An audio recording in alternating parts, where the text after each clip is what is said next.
نفسي بنور من فؤادي حينما رددت يا رب العباد وانتشت روحي وصار الدمع يجري يا إلهي خذ بقلبي للرشاد أشرقت نفسي بنور من فؤادي اشرح لي صدري ويسر لي أمري واحلل عقدة من لساني يفقه قولي سبحانك لا علم لنا إلا ما علمتنا إنك أنت العليم الحكيم سبحانك لا فهم لنا إلا ما فهمتنا إنك أنت الجواد الكريم ولا حول ولا قوة إلا بالله العلي العظيم.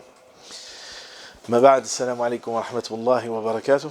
Donc on remercie Allah subhanahu wa ta'ala qui nous a permis de nous réunir en ce lieu pour passer un moment de rappel. On demande à Allah Azza wa Jal qu'il fasse de ce moment un moment de pardon, un moment dans lequel on se rapproche d'Allah Azza wa Jal et dans lequel il purifie nos cœurs. Vous le savez, c'est des moments qui ne sont pas des moments anodins auprès d'Allah subhanahu wa ta'ala, puisqu'Allah Azza wa Jal, le prophète nous dit majtama'a qawmun fi baytin min buyutillahi yatluna kitab Allah ويتدارسونه بينهم إلا نزلت عليهم السكينة وغشيتهم الرحمة وحفتهم الملائكة وذكرهم الله في من عنده. Le prophète Ali salatu wa salam nous dit dans un hadith qu'il n'y a pas un groupe de personnes qui se réunissent dans une des maisons d'Allah Azza wa Jal, soit pour lire son livre, soit pour l'étudier, sans que justement as-sakina descende sur eux, la quiétude descende sur eux, que les anges ne les entourent, qu'ils soient justement aussi que la miséricorde les enveloppe et qu'ils soient mentionnés auprès d'Allah subhanahu wa ta'ala. Et donc c'est un moment qui n'est pas comme n'importe quel moment et c'est des moments pour lesquels le croyant, la croyante doivent se réjouir. Parce qu'Allah ta'ala nous dit قُلْ فَبِفَضْلِ اللَّهِ وَبِرَحْمَتِهِ فَبِذَلِكَ فَلْيَفْرَحُوا وَهُوَ خَيْرٌ مِمَّا يَجْمَعُونَ. Allah subhanahu wa ta'ala nous rappelle dans le Coran que le croyant, la croyante se réjouissent par les bienfaits et par les miséricordes d'Allah Azza wa Jal, par lesquels il est atteint et touché. Lorsqu'il est touché par la grâce, par le pardon, par la miséricorde d'Allah subhanahu wa ta'ala, c'est ça qui consiste sa joie, qui provoque sa joie, et c'est ça qui doit provoquer justement ses réjouissances.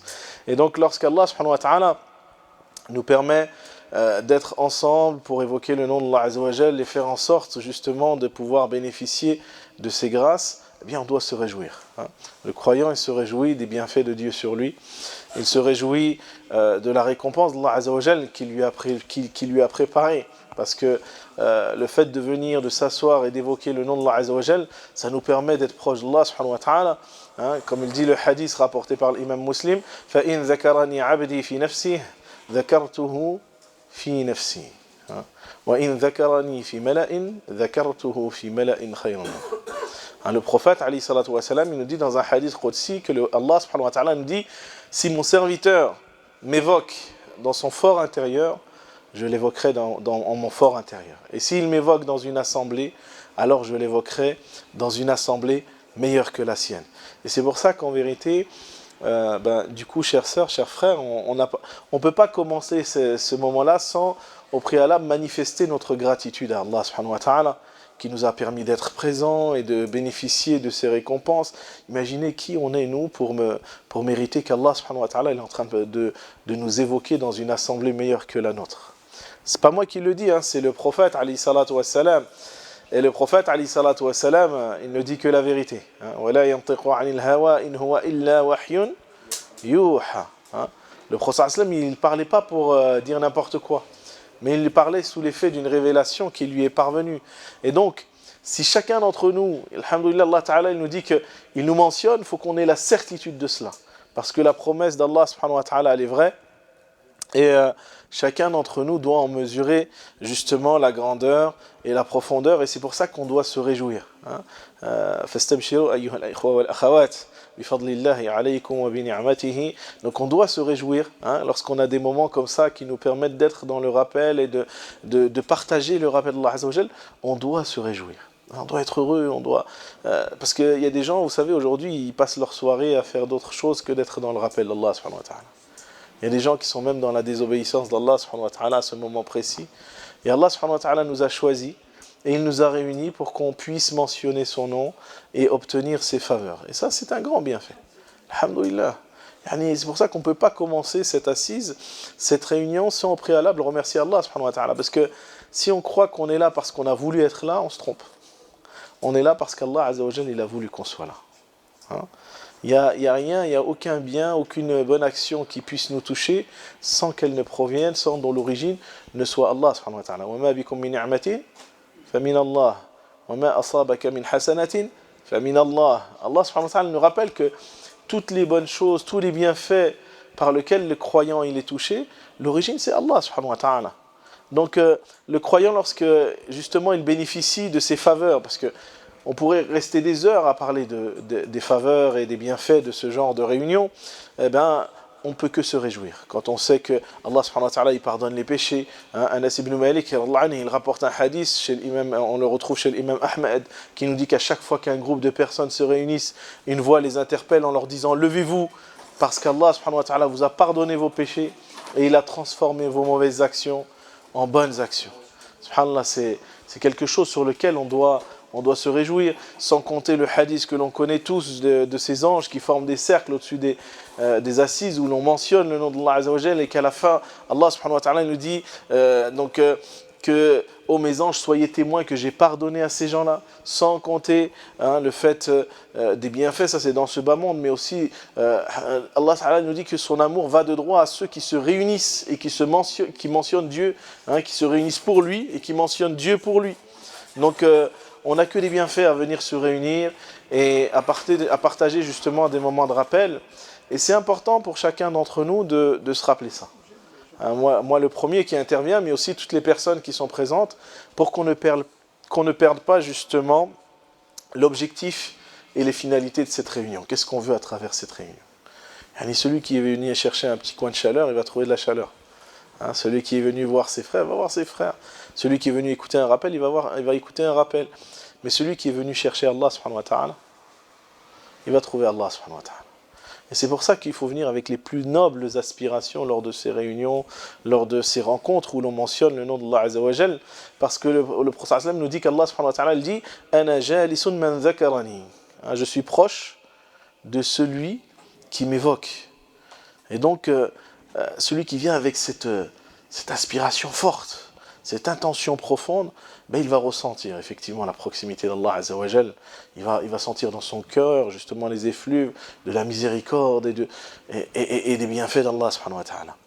Et parce que chacun aura en fonction de ce pourquoi il est venu. Le prophète nous dit « Innamal a'malu bin niyyat wa innama likulli mri'in ma nawa » Chaque acte ne vale que par les intentions et chacun sera récompensé en fonction des intentions qu'il a eues. Donc c'est pour ça que chacun de nous, on doit renouveler l'intention et faire en sorte que ce moment soit un moment pour lequel Allah subhanahu wa ta'ala nous rapproche de lui, nous élève et nous purifie nos cœurs, nos âmes, et fasse de nous des serviteurs sincères. Et on demande à Allah Azza wa Jal qu'on sorte de cette réunion, qu'il nous ait pardonné nos péchés et qu'il nous ait rapprochés de lui. Donc on remercie Allah subhanahu wa ta'ala qui nous a permis d'avoir ce moment, mais on remercie aussi toutes les personnes qui sont les instigateurs, les instigatrices plutôt de cette réunion, toutes les personnes qui ont organisé et qui nous ont accueillis aujourd'hui, parce que celui qui n'a pas remercié les gens n'a pas remercié Allah, comme dit le prophète alayhi salam. Celui qui n'a pas remercié les gens n'a pas remercié Allah. Et donc on remercie nos frères qui ont organisé justement cette rencontre dans laquelle justement on est venu passer un moment de rappel, et on espère qu'Allah subhanahu wa ta'ala leur accorde la meilleure récompense pour tous les efforts et le temps qu'ils ont donné pour nous permettre de vivre ce moment-là. Alors, les frères m'ont demandé d'intervenir sur un sujet qui est important, c'est la question de réveiller la conscience. Est-ce que le musulman doit avoir une conscience éveillée, ou est-ce qu'il doit être quelqu'un qui suit sans réfléchir?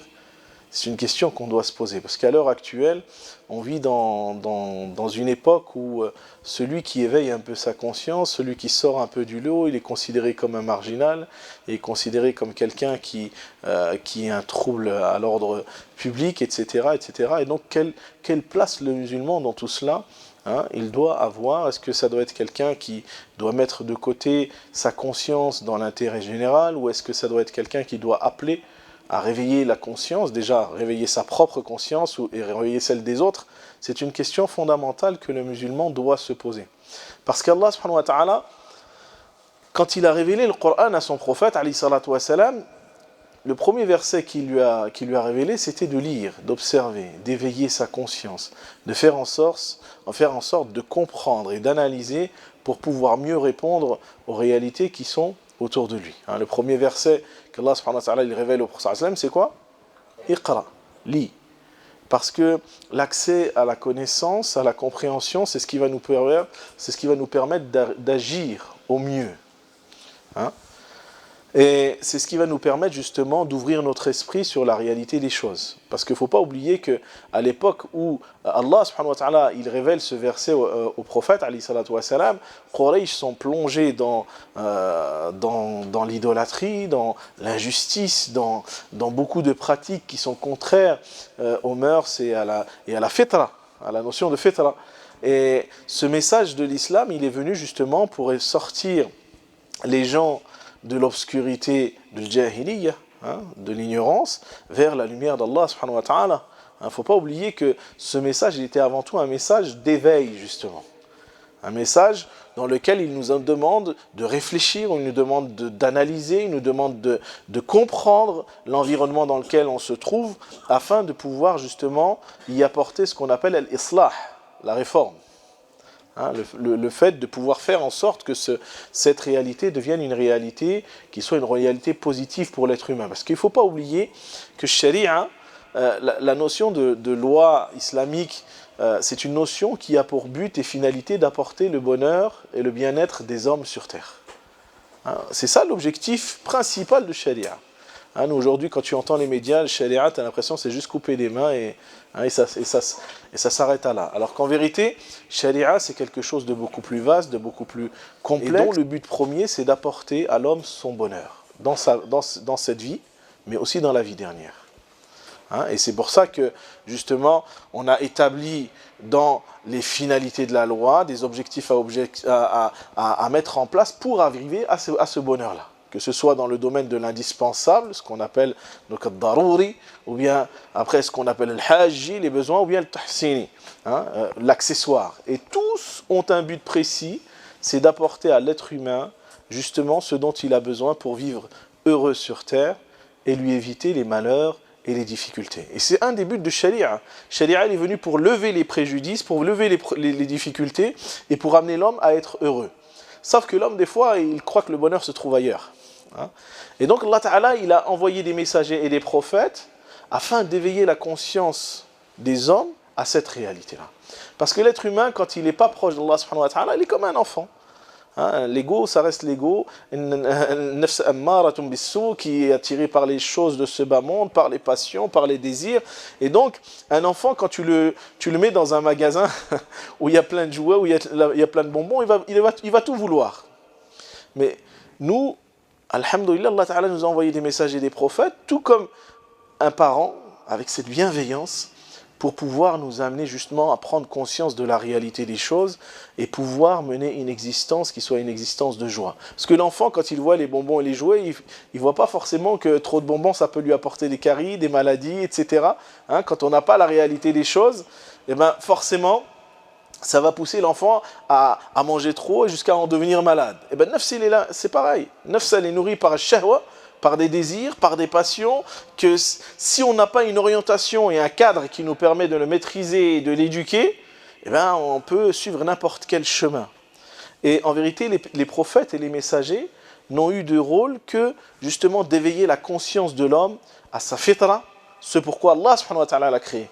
Allah ta'ala nous dit dans le Coran وَمَا خَلَقْتُ الْجِنَّ وَالْإِنسَ إِلَّا لِيَعْبُدُونَ, d'éveiller l'homme à cette conscience, à cette réalité que Dieu l'a créé pour l'adoration. Dieu l'a créé pour justement chercher à le connaître. Parce que ce verset, Abdullah ibn Abbas, il dit que إِلَّا لِيَعْبُدُونَ, je n'ai créé les génies et les hommes que pour qu'ils m'adorent, ça veut dire pour qu'ils me connaissent.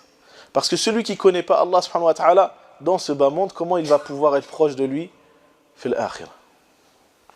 Celui qui n'a pas goûté à la proximité d'Allah azza wa jal fil dunya, comment espère-t-il être dans la proximité d'Allah azza wa jal fil akhirah? Mais c'est une réalité. Et donc Allah Azza wa Jal, parce qu'il sait que l'être humain oublie, il sait que l'être humain tombe dans cette insouciance, fil ghafla, où sa conscience elle s'endort, et ben il va envoyer des messagers et des prophètes. Il nous a envoyé le prophète alayhi salatu wa salam pour réveiller notre conscience. Et c'est le premier verset qui a été révélé dans le Coran, c'est une invitation justement à l'éveil de cette conscience. Un éveil de conscience individuelle dans ta relation avec Allah subhanahu wa ta'ala et dans ta relation aussi avec l'autre, mais un éveil de la conscience collective dans le fait justement de rétablir la justice, d'aider le plus faible, parce que ça c'est une dimension de la religion qu'on a tendance à penser que c'est secondaire, alors que c'est la base même de la religion. Dans Surat Al-Ma'un, Allah Ta'ala nous dit quoi? Ara'ayta alladhi yukadhibu bid-din? N'as-tu pas vu celui qui nie, qui fait un démenti sur la religion? Il n'a pas dit c'est celui qui ne croit pas en Dieu, celui qui ne fait pas la prière. Qu'est-ce qu'il nous dit? فَذَلِكَ الَّذِي يَدُعُّ الْيَتِيمَ وَلَا يَحُضُّ عَلَى طَعَامِ الْمِسْكِينِ. De façon à ce qu'on comprenne, Allah il dit, c'est celui qui a repoussé l'orphelin, qui a refusé de donner à manger aux nécessiteux. Pour qu'on comprenne que notre religion elle a une dimension sociale, de conscience, de rétablir la justice sur terre, pour ceux qui sont les plus faibles et qui subissent l'injustice de ceux qui ont le pouvoir ou les richesses. Donc il y a un véritable appel à un éveil de la conscience à la fois individuelle mais aussi collective dans l'appel de l'islam. D'ailleurs, Allah Ta'ala, il n'a pas séparé l'excellence dans la foi avec la notion de justice. Dans Surat An-Nahl, Allah Ta'ala dit « Inna Allah ya'muru bil-'adli wal-ihsan » Allah a ordonné ou a prescrit l'équité et l'excellence, la bienfaisance dans la foi. Parce qu'en vérité, sans justice, on ne peut arriver à la bienfaisance, on ne peut arriver à l'excellence. Et c'est pour ça qu'Allah subhanahu wa ta'ala, il a placé al-'adl avant l'ihsan dans ce verset. Parce que la justice, cet éveil de conscience, elle va te pousser à faire preuve de justice, d'équité dans les droits que Dieu il a sur toi, dans l'ubudiyya, dans l'adoration. Cette justice, c'est celle qui va te pousser à ne pas être injuste envers toi-même. Donc tu vas éviter les péchés, les désobéissances. Et tu vas tendre vers ce qui est bien pour toi. Et la justice aussi, elle va te forcer à être juste envers l'autre. Parce que tu sais que si tu es injuste envers l'autre, tu as été injuste envers toi-même. Et c'est ce qui conduit à justement l'ihsan. Aujourd'hui, penser qu'on peut être un croyant accompli, un croyant qui vit justement une proximité, une familiarité avec Allah Azza wa Jal, sans passer par la question de l'éveil de la conscience de mon rôle à jouer sur terre, tant dans ma relation avec Allah subhanahu wa ta'ala, mais dans ma relation avec l'autre, j'ai pas compris mon islam. Être musulman, c'est pas juste être dans une mosquée, adorer Dieu, rentrer chez soi et puis aller travailler et avoir une routine du quotidien. Mais c'est d'avoir cette conscience de quel rôle je peux jouer pour changer mon quotidien. Combien de versets dans le Coran, Allah Ta'ala nous appelle à la méditation, à la réflexion, au fait justement d'éveiller sa conscience aux choses. Que ce soit vis-à-vis de la création de Dieu, mais aussi vis-à-vis de la réalité des gens. Et il nous interpelle. Quand il nous parle des récits des prophètes qui nous ont précédés, c'est pas pour rien. C'est pas gratuit. Mais c'est pour qu'on en tire des leçons. Allah Ta'ala nous dit en parlant du Coran, هذا بيان للناس. هذا بيان للناس وهدى وموعظة لمن؟ للمتقين. Ce livre, il est un exposé. Il est une guidée, il est une exhortation, mais pour une catégorie seulement de personnes. Al-Muttaqin. Ceux qui ont la foi dans le cœur, ceux qui ont la piété, qui ont la crainte d'Allah subhanahu wa ta'ala. Parce que celui qui éveille sa conscience, il comprend le sens de la parole d'Allah subhanahu wa ta'ala. Mais celui qui vit dans un islam de mécanisme et de routine sans... Aujourd'hui, malheureusement, on trouve des musulmans comme ça. Des musulmans qui résument leur islam à mettre 5 fois par jour le front par terre, à jeûner le mois de Ramadan, à s'acquitter de la zakat, faire le hajj, mais qui n'ont aucune conscience de ce qu'on appelle l'islah, de réforme et d'essayer de faire en sorte que notre environnement change et devienne meilleur. Alors que c'est un devoir qui incombe à tout musulman, et c'est une réalité qui ne peut se réaliser que si on a conscience. Inna Allah la yughayyiru ma biqawmin hatta yughayyiru ma bi anfusihim. Dieu ne peut changer l'état d'un peuple jusqu'à ce que ceux qui le composent se réforment intérieurement, dans leur nafs. C'est-à-dire qu'ils ne sont plus tournés sur eux-mêmes. Parce que, en vérité, an-nafs, elle est prisonnière. Allah Ta'ala, quand il nous parle de qtiham al-aqaba, de surmonter les obstacles, de foncer vers Allah subhanahu wa ta'ala, il nous dit وَمَا أَدْرَاكَ مَا الْعَقَبَةُ. Et qui te dira ce qu'est les obstacles, ce que ça veut dire franchir les obstacles, aller vers les sommets, se rapprocher d'Allah subhanahu wa ta'ala. Et bien la première des choses qu'il nous dit, c'est fakku raqaba. C'est libérer un esclave. C'est qui l'esclave? C'est nous. On est l'esclave de notre ego. On est l'esclave de nos habitudes. On est l'esclave de nos coutumes. On est l'esclave de nos routines, de nos traditions. Et on a du mal à sortir de cela. Je fais mon travail, je rentre chez moi, je vais à la mosquée. Et ma vie, mon existence, elle tourne que sur ça. Même nous, en tant que musulmans, des fois, nous sommes tombés dans une forme de routine qui nous rend esclaves de notre situation. Alors qu'en vérité, c'est le point premier auquel le Coran nous appelle pour pouvoir changer les choses. Et bien, il faut se changer soi. Il faut savoir se libérer. Parce que l'être humain, il est avant tout esclave de cela. Et c'est pour ça que Allah Ta'ala nous dit, qui te dira ce que ça veut dire foncer ou vers les sommets ou surmonter les obstacles, c'est avant tout libérer un esclave. Mais le premier esclave, c'est nous. On est l'esclave justement des mentalités. On est l'esclave de l'aqliya, de comment les gens réfléchissent. Et si je sors de la manière dont les gens réfléchissent, je risque de me faire distinguer, d'être pris pour un marginal. J'ai pas trop envie. Je risque de perdre mon travail, je risque de perdre ça. Et on préfère rester dans son confort, dans son petit train-train quotidien. Et on a peur d'éveiller cette conscience-là à la réalité de ce pourquoi Allah subhanahu wa ta'ala nous a créés. Et c'est ce qui fait aujourd'hui que les musulmans sont plus qu'ils ont été. Parce que les premières générations de musulmans, ils étaient prêts à éveiller leur conscience. Ils avaient compris le message coranique qui n'était absolument pas un message qui était tourné que sur eux-mêmes, mais sur une prise de conscience à la fois individuelle et collective, et de cette responsabilité de rendre le monde meilleur. Nous, aujourd'hui, malheureusement, on est tombé dans nos habitudes où, tant que je suis chez moi, j'ai ma petite maison, j'ai mes enfants, je les inscris dans une école musulmane pour les préserver, je les envoie à telle école pour qu'ils apprennent pendant l'été. Mais oui, c'est bien, tu fais ça pour ta famille. Mais de manière générale, qu'est-ce que tu fais? Qu'est-ce que tu fais pour le monde? Parce qu'Allah subhanahu wa ta'ala, il ne cesse de nous interpeller sur sa création pour que nous prenions conscience de sa création dans son ensemble. Et tant qu'on ne se libérera pas nous-mêmes, on sera incapable de donner à l'autre. C'est pour ça qu'Allah Ta'ala dans Surat Al-Balad, il dit وَمَا أَدَرَاكَ مَا الْعَقَبَةُ فَكُّ رَقَبَةٍ. Et après Ad, أَوْ إِطْعَامٌ فِي يَوْمٍ ذِي مَسْغَبَةٍ يَتِيمًا ذَا مَقْرَبَةٍ أَوْ مِسْكِينًا ذَا مَتْرَبَةٍ ثُمَّ كَانَ مِنَ الَّذِينَ آمَنُوا. C'est-à-dire que si on veut être parmi les gens qui ont la foi, il faut savoir se libérer, il faut savoir s'offrir à l'autre. Et le thumma, dans la langue arabe, ça veut dire seulement après. C'est pas en même temps. Si tu veux faire partie du groupe des croyants, ça implique qu'il y a tout un travail à faire, d'effort sur soi, de réforme intérieure, de recherche de l'excellence et de la justice. L'excellence dans ton rapport à Dieu, mais aussi dans ton rapport à l'autre. C'est pour ça que Allah Ta'ala dit que c'est le fait de libérer un esclave ou de nourrir dans une période de disette un orphelin parmi les proches ou un pauvre dans le besoin. Ensuite, c'est-à-dire que si on n'a pas cet effort et cette prise de conscience à la fois de notre relation à Dieu et de notre relation à l'autre, on n'a pas compris l'islam.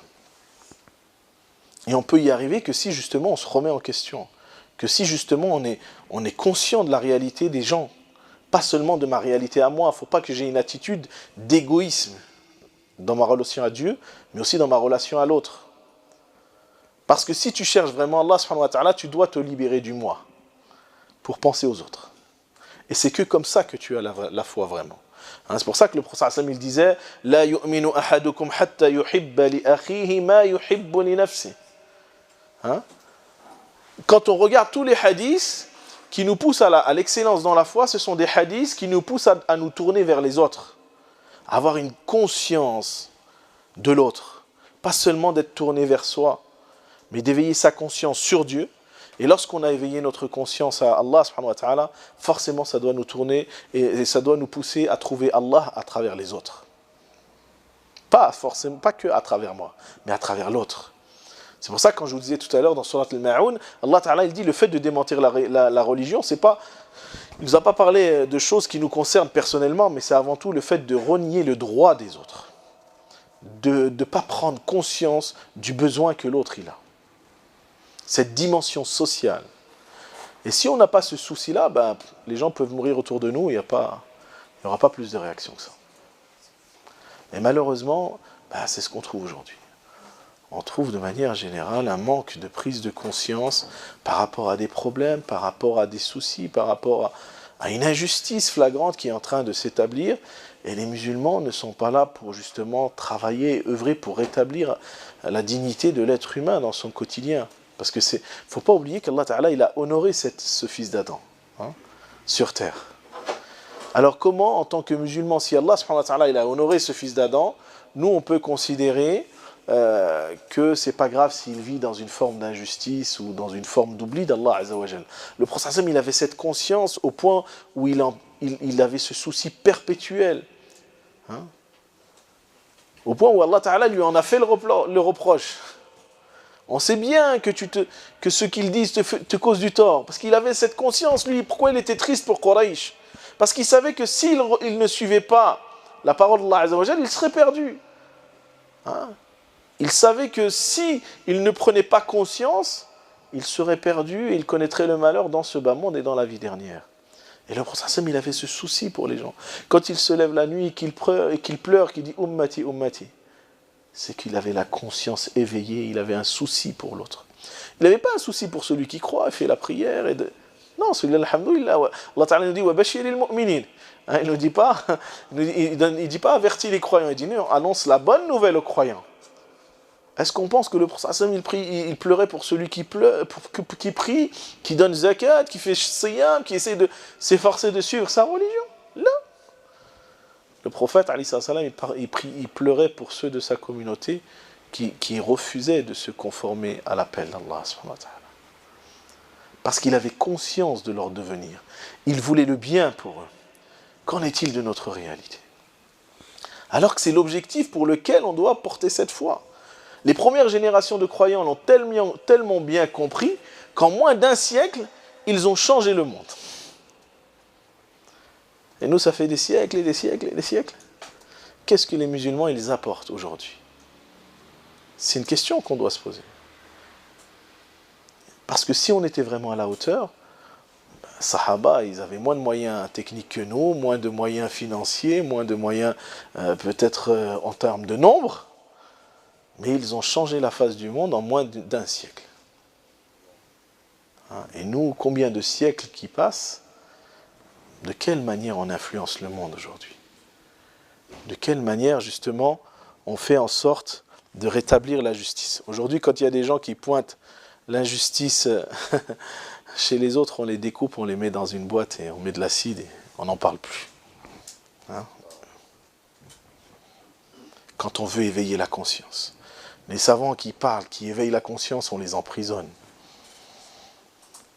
On ne veut plus d'un éveil de conscience, parce qu'un éveil de conscience, ça serait forcément rétablir l'équilibre, ça serait forcément rendre la justice à celui qui subit l'injustice, ça serait forcément appeler à ceux qui se détournent d'Allah subhanahu wa ta'ala de craindre Allah azza wa jal. Et que l'islam, ce n'est pas une apparence, ce n'est pas juste un habit, ce n'est pas juste un titre, mais c'est une responsabilité, c'est une amana.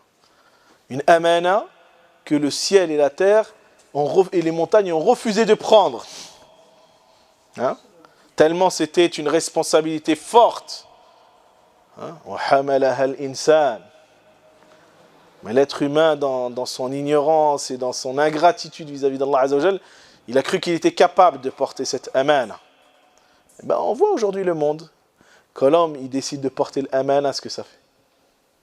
Et on voit ses déséquilibres, et on voit son injustice. Et ça, pourquoi? Parce qu'on est tombé dans l'oubli.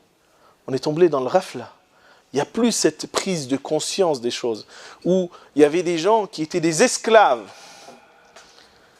Ils ont été capables de renverser l'autorité auprès de leur peuple, Bilal ibn Rabah, il n'a pas pu, Umayya ibn Khalaf, malgré la torture, malgré la persécution, malgré la douleur qu'il lui a fait subir, il n'a pas pu éteindre sa conscience. Au point où Umayya lui disait, dis-le, même tu ne le penses pas, juste dis-le pour que les gens l'entendent. Vous voyez? Et Bilal il disait, Ahadun ahad. Il était prêt à tout pour défendre sa conscience, sa liberté de conscience. Même si on le torturait, même si on lui posait des pierres à des moments les plus chauds de la Mecque. Et combien la Mecque, elle peut être chaude des fois. Et malgré cela, il a préféré garder l'éveil de sa conscience. Il savait que s'il disait autre chose, c'était trahir sa conscience. C'était trahir l'amana. Il préfère souffrir. Nous, aujourd'hui, à peine, on va te faire une petite menace, tu vas être expulsé, ça y est, tu changes le discours. Ils sont les Bilal. Ils sont les Suhaib ibn Sinan. Ils sont les Mus'ab ibn Umayr, qui a abandonné tout son luxe. Sa mère, elle le comblait de cadeaux. Il avait les sandales que personne n'avait à la Mecque. Il avait du muscle que personne n'avait à la Mecque. Il avait les habits que personne n'avait à la Mecque. Mais lorsqu'il a connu Dieu et son prophète, il a renoncé à tout ça. Et lorsque sa mère lui a dit, maintenant tu choisis, soit c'est ça, soit je te prive de tout, il a préféré la privation. Vous voyez, quand la conscience elle est éveillée, elle te fait prendre conscience de la réalité des choses. Et qu'en vérité, tout ce qui est matériel, tout ce qui est le prestige, tout ce qui est la reconnaissance, ça ne vaut rien. Quand tu connais Dieu. Parce que ta conscience, ta fitra, ton fort intérieur, quand il revient à Allah subhanahu wa ta'ala, c'est comme ça qu'on comprend la réalité de ce monde. Et c'est comme ça qu'on comprend qu'en vérité, ce monde, c'est une illusion trompeuse. Et que Shaitan est en train de nous tromper. Et que la vraie vie, elle est auprès d'Allah subhanahu wa ta'ala. Et que le bonheur, il se trouve auprès d'Allah subhanahu wa ta'ala. Et qu'en vérité, l'argent ne t'apporte qu'un bonheur éphémère. Le pouvoir ne t'apporte qu'un bonheur éphémère. La reconnaissance des autres, en dehors d'Allah Azza wa Jal, ne t'apporte qu'un bonheur éphémère. Et donc, éveiller sa conscience avant tout à Allah subhanahu wa ta'ala et à la réalité du monde, c'est un devoir qui incombe à tout croyant. Combien de hadiths, je vous dis, qui nous parlent que la complétude dans la foi, c'est cela. C'est vraiment cet éveil de conscience sur les choses. Parce que Allah Ta'ala ne cesse de nous amener et de nous encourager à la réflexion. Pourquoi? Pour qu'on prenne conscience des choses. لعلكم تذكرون لعلكم تعقلون لعلكم تتفكرون لعلكم تعقلون ainsi raisonnerez-vous, ainsi réfléchirez-vous, ainsi méditeriez-vous. Allah Ta'ala nous appelle à prendre conscience des choses. Parce que c'est le rafla qui nous pousse justement à ce sommeil de la conscience. C'est ce manque de lucidité qui est le fruit de l'ihsan, qui est le fruit de ton rapport à Dieu, qui t'apporte une clairvoyance sur chaque chose. Allah Ta'ala nous dit dans le Coran, Inna alladhina attaqaw, idha masahum ta'ifun min ash-shaytani, tadhakkaru, fa idha hum mubasirun. Allah nous dit dans Surat Al-A'raf, certes ceux qui possèdent la piété, qui ont la vraie piété du cœur, lorsqu'ils sont touchés par une suggestion de shaitan, ils se rappellent Allah subhanahu wa ta'ala. C'est ça l'éveil de la conscience. C'est que ton cœur, il est éveillé par le rappel d'Allah Azza wa Jal qui te fait prendre conscience de la réalité des choses. Et qu'est-ce qu'il nous dit Allah subhanahu wa ta'ala derrière? فَإِذَا هُمْ مُبْصِرُونَ. Ils se rappellent Allah subhanahu wa ta'ala et les voilà clairvoyants. Parce qu'en vérité, la clairvoyance et la réalité de ce monde, elle est liée à notre rapport à Allah subhanahu wa ta'ala. Plus ton cœur, il est vivant, plus ton cœur, il est proche d'Allah Azza wa Jal, et plus tu vois le monde dans sa réalité. Et plus ta conscience, elle est épurée, elle est aiguisée. Tu prends conscience de la réalité des choses lorsque tu es proche d'Allah Azza wa Jal. Pourquoi? Parce que quand tu es proche d'Allah subhanahu wa ta'ala et qu'Allah ta'ala t'a accordé son amour, tu vois avec la lumière d'Allah. Tu entends avec la lumière d'Allah. Tu agis par Allah. Ton cœur, il comprend avec la lumière d'Allah Azza wa Jal. C'est pas moi qui le dis, c'est Allah subhanahu wa ta'ala dans un hadith qudsi. فإذا Allah Ta'ala dit فإذا أحببته فكنت سمعه الذي يسمع به وبصره الذي يبصر به ويده التي يبطش بها ورجله التي يمشي بها. Allah il nous dit dans un hadith qudsi que l'on trouve chez l'imam Muslim selon Abu Huraira que quand le serviteur il ne cesse de faire des efforts pour faire vivre son cœur, hatta uhibbah, Allah il dit jusqu'à ce que je l'aime. L'effort du croyant dans son cheminement, c'est d'éveiller son cœur jusqu'à ce qu'il obtienne l'amour d'Allah subhanahu wa ta'ala. Et Allah il nous dit, et une fois que je l'aurai aimé, je deviendrai l'ouïe avec laquelle il entend, la vue avec laquelle il voit. Dans une riwaya, le cœur avec lequel il comprend, les mains avec lesquelles il agit et les pieds avec lesquels il marche. C'est-à-dire que l'insan, quand il est proche d'Allah, il voit la réalité des choses. Il a un éveil de la conscience absolue sur chaque chose. C'est pour ça qu'Allah Ta'ala nous demande d'être dans le rappel constant. Parce que c'est le rappel qui va nous amener à cette réalité-là. Allah Ta'ala, qu'est-ce qu'il nous dit dans le Coran? Inna fi khalqis samawati wal ardi wa ikhtilafil layli wan nahar la ayatin li ulil albab. Vous voyez, ceux qui ont une conscience, ceux qui sont intelligents. Il y a certes dans la création des cieux et de la terre, la succession des jours et de la nuit, des signes pour qui? Pour des gens qui ont une conscience, des gens qui ont une intelligence, qui sont doués d'intelligence. Allah Ta'ala, il n'a pas dit que le doué d'intelligence, c'est celui qui arrive à gagner le plus d'argent ou celui qui a le plus de diplômes. Non. Alladhina yadhkuruna Allaha qiyaman wa qu'udan وعلى جنوبهم ويتفكرون في خلق السماوات والأرض ربنا ما خلقت هذا باطلا سبحانك فقنا عذاب النار. Voyez, le dhikr, il amène à la prise de conscience des choses, à cet éveil des choses. Allah Ta'ala dit que les doués d'intelligence sont ceux qui évoquent leur Seigneur debout, assis, étendus sur leurs flancs et qui méditent sur la création des cieux et de la terre. Et lorsqu'ils méditent sur la création des cieux et de la terre, qu'est-ce qu'ils disent? Rabbana ma khalaqta hadha batilan. Ô notre Seigneur, tu n'as pas créé cela en vain, gloire à toi. Vous voyez, ça éveille la conscience, le dhikr, la méditation, l'observation. Et ça nous amènera à quoi? À penser à l'akhirah. Faqina adhab an-nar. Celui qui est dans l'éveil de Dieu, il a compris le sens de sa vie. Il a compris que ce bas monde, en vérité, Allah subhanahu wa ta'ala, il ne l'a pas créé en vain. Il l'a créé pour un but bien précis, pour connaître son Seigneur, pour établir la justice, pour tendre vers l'ihsan. Alladhi khalaqa al-mawta wal-hayata liyabluwakum ayyukum ahsanu amala. Allah nous dit dans le Coran, c'est lui qui a créé la mort ainsi que la vie, afin de savoir lequel d'entre vous agira pour le mieux. Il ne nous a pas dit il a créé la mort et la vie pour que vous passiez votre soirée devant Netflix ou je ne sais trop quelle série ou à passer du temps dans des futilités. Au contraire, l'iman, elle nous éloigne de la futilité. Quand Allah Ta'ala il parle des mu'minoun, qad aflaha al-mu'minoun, alladhina hum fi salatihim khashi'un, walladhina hum 'anil laghwi mu'ridun. Quand il parle des croyants, ce sont les gens qui sont dans le recueillement, dans la prière, mais c'est aussi les gens qui se détournent des futilités. C'est cet éveil, parce que le croyant, il sait très bien qu'il a un capital temps. Il ne peut pas perdre trop de temps dans des futilités. Ça ne veut pas dire qu'on n'a pas le droit de se distraire, on n'a pas le droit d'avoir des moments où on se relaxe. Ce n'est pas interdit en islam. Mais lorsque toute notre vie, c'est une distraction, là, il faut se poser des questions. Parce que dunya, c'est ça. Allah Ta'ala nous dit, wa'alamu, qu'est-ce qu'il dit le verset dans surat c'est al-Hashr, c'est ça? Non, al-Hadid, afwan. Wa'alamu annama al-hayatu ad-dunya la'ibun wa lahwun wa zinatun wa tafakhurun baynakum wa takathurun fil amwali wal awlad. Allah il nous dit ça dans surat al-Hadid. Et sachez qu'en vérité, là, cette vie, c'est quoi? Et le terme innama, dans l'arabe, c'est harf tawkid, pour dire que si vous aviez un doute, c'est ça la réalité de dunya, c'est pas autre chose. Sachez que ce bas monde n'est que quoi?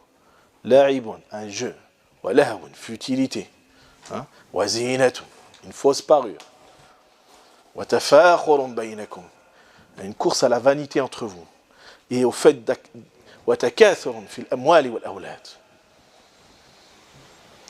Qu'est-ce qu'il nous dit derrière Allah Azza wa Jalla? كمثل غيث أعجب الكفار نباته. Allah Ta'ala nous dit comme le kuffar dans ce cas-là, c'est pas le mécréant. Le kuffar, dans ce cas-là, c'est l'agriculteur.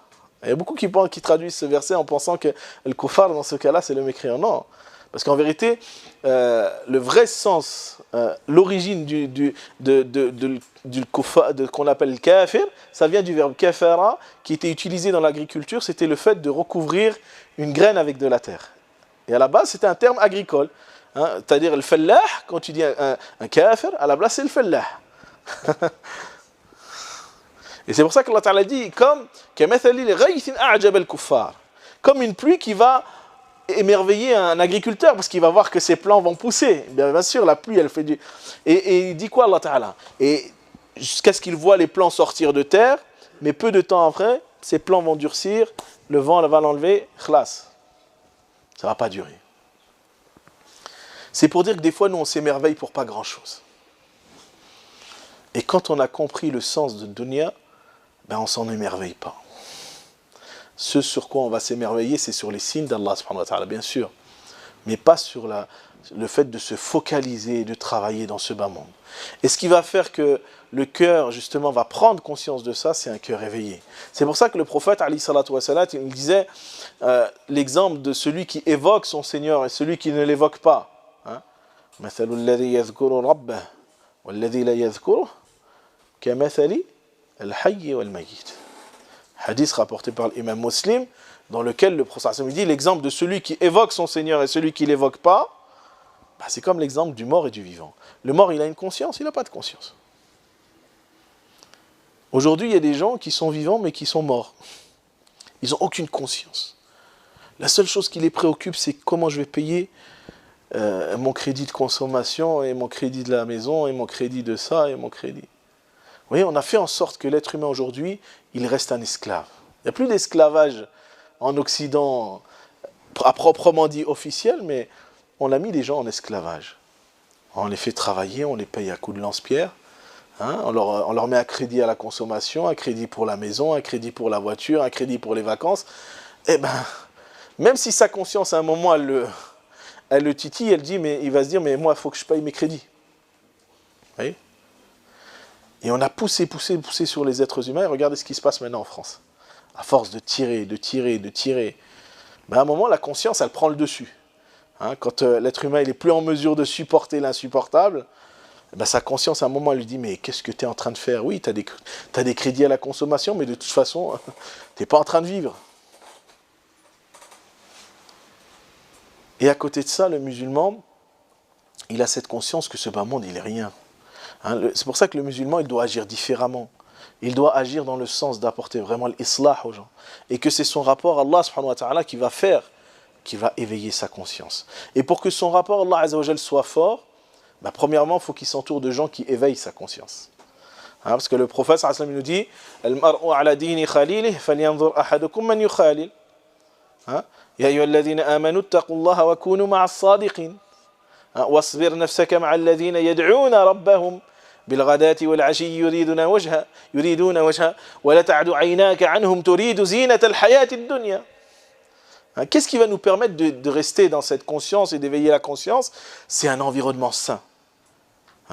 C'est ça qui va éveiller nos consciences. Qu'est-ce qui a éveillé la conscience des gens à la Mecque? C'est le prophète, alayhi salatu wa salam. Il était un être éveillé, il a éveillé la conscience des gens. Par la permission de son Seigneur. Mais nous, c'est pareil. Si on reste avec des gens qui sont éveillés, on sera éveillés. Mais si on reste avec des gens qui sont, comme on dit chez nous, raqdin, sont endormis, il ne faut pas s'étonner qu'on dort. Il ne faut pas s'étonner qu'on dorme. Et ça, c'est une réalité que le Coran et la Sunna nous mettent en évidence. Le Coran, Allah Ta'ala nous dit, imaginez, il dit au prophète, alayhi salatu wa salam, qui est pourtant le meilleur homme, celui qui a la conscience la plus éveillée sur chaque chose, et il lui dit, wasbir nafsak. Fais preuve de patience. Avec qui? Avec ceux qui évoquent leur Seigneur matin et soir, désirant sa face, et ne détournent point ton regard d'eux, cherchant les plaisirs de ce bas monde. Subhanallah. Allah Ta'ala nous dit qu'un Ya ayyuhalladhina amanu taqullah wa kunu ma'as sadiqin. Ô vous qui avez cru, craignez pieusement Dieu et soyez avec les véridiques. Il n'a pas dit wa kunu minas sadiqin.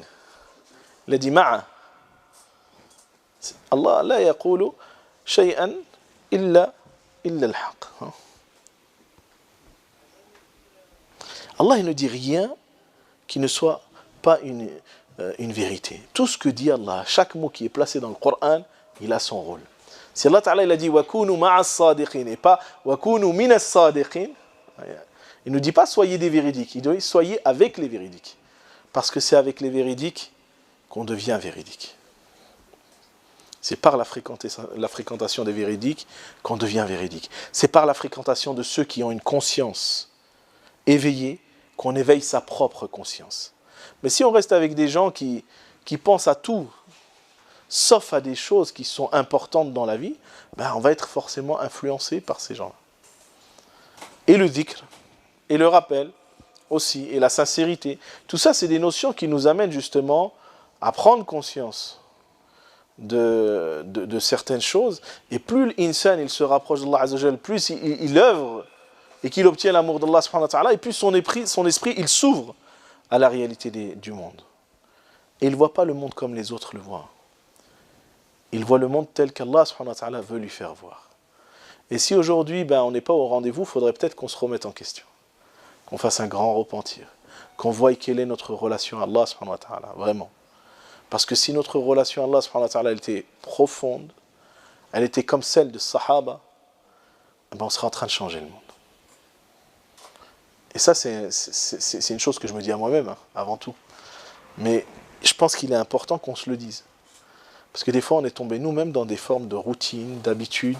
On est tombé dans, voilà, j'ai mon petit quotidien, j'ai mon petit travail.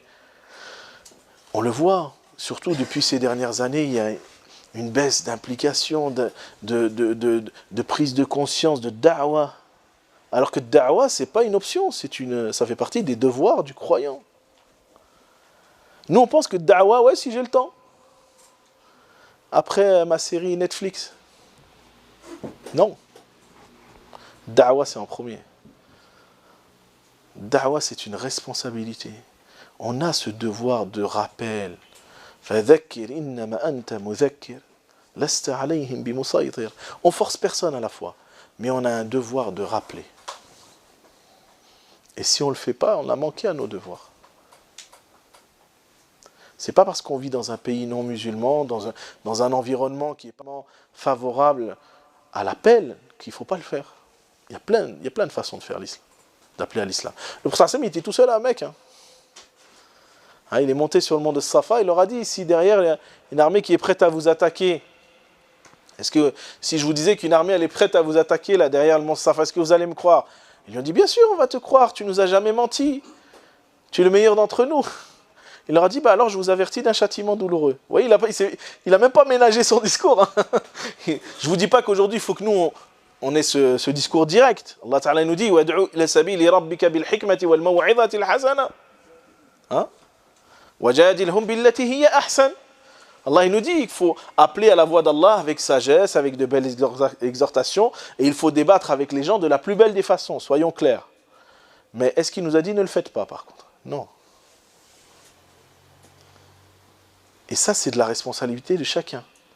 À mon échelle, avec mon voisin, avec mon collègue de travail, avec les gens que j'entoure. Vous savez, en France on se moque souvent aujourd'hui, et je trouve que c'est dommage, parce qu'il y a une certaine forme de génération qui ne respecte pas les anciens, parce qu'ils ne connaissent pas comme eux, ils ont moins de connaissances dans la religion, et il se manque des anciens qui, par exemple le jour de Eid, vont offrir une assiette de gâteau à son voisin qui n'est pas musulman, en disant oui mais ça c'est une attitude un peu de coloniser.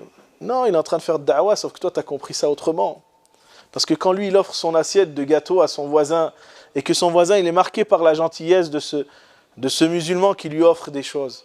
C'est ça aussi de da'wah. C'est pas de da'wah, c'est pas juste de réunir des gens dans une salle, faire une conférence ou débattre sur un sujet.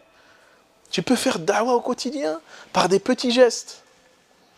Des gestes simples, dans ton voisinage. Déjà, si les gens ils peuvent avoir une autre image de ce qu'on est en train de véhiculer de l'islam, tu es en train de faire da'wah.